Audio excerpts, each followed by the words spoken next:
Assalamualaikum warahmatullahi wabarakatuh. Perkenalkan, nama saya Lutfi Skinofazi, NIM 1102001024, kelas 1A Rekam Medis dan Informasi Kesehatan. Di sini saya akan menjelaskan tentang fisiologi pernafasan. Fisiologi pernafasan. Pernafasan adalah proses inspirasi udara ke dalam paru-paru dan ekspirasi udara dari paru-paru ke lingkungan luar tubuh.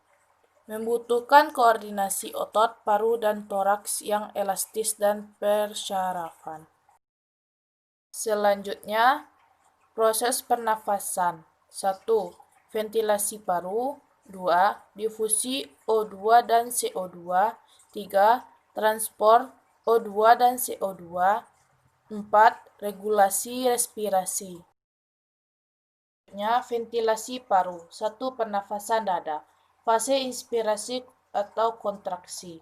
Berkontraksinya otot antara tulang rusuk dan rongga dada terangkat atau membesar ketika tekanan dalam rongga dada menjadi lebih kecil daripada tekanan di luar, membuat udara luar oksigen atau O2 kembali masuk. Fase ekspirasi atau relaksasi.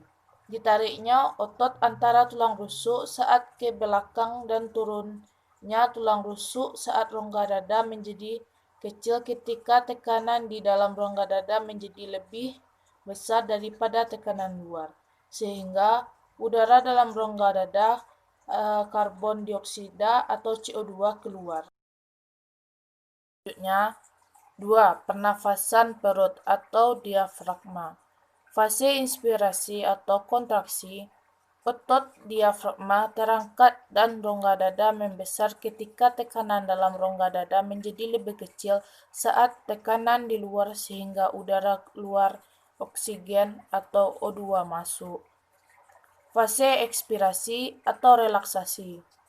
Kembalinya otot diafragma ke posisi semula saat turunnya tulang rusuk dan rongga dada menjadi kecil saat tekanan di dalam rongga dada menjadi lebih besar ketika tekanan luar sehingga udara dalam rongga dada karbon dioksida atau CO2 keluar. Difusi atau pertukaran gas. Difusi adalah peristiwa mengalirnya atau perpindahannya suatu zat dalam pelarut dari bagian berkontraksi tinggi ke bagian yang berkontraksi rendah.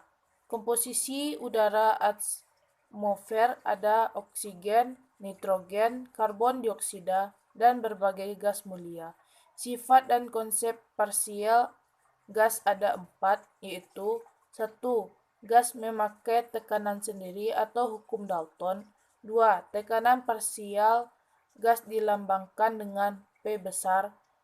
3. Solubilitas gas dalam air bervariasi sesuai tekanan dan temperatur atau hukum Henry.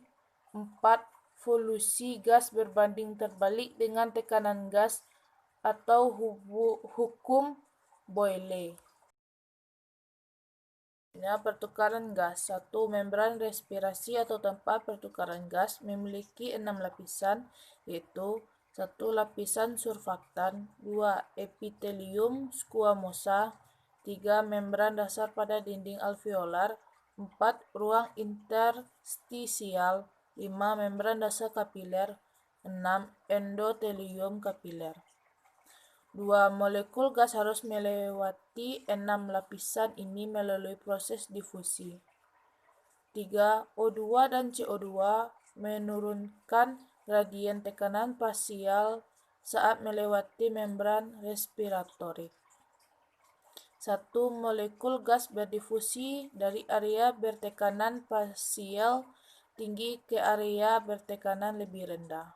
2. PO2 dalam udara alveolur adalah 100 mmHg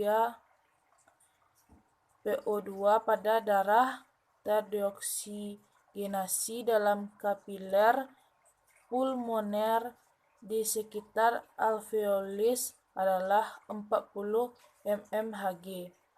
3. PCO2 dalam udara alveolur adalah 40 mmHg dan PCO2 dalam kapiler di sekitar adalah 45 mmHg. Selanjutnya, transportasi O2 dan CO2. 1. Plasma darah tidak dapat mentransport cukup O2 dan CO2 untuk memenuhi kebutuhan fisiologis sehingga fungsi ini dilakukan oleh sel darah merah. 2. Karena sel darah merah mengambil O2 dan CO2 dari plasma, maka secara kontinu gas berfungsi ke darah.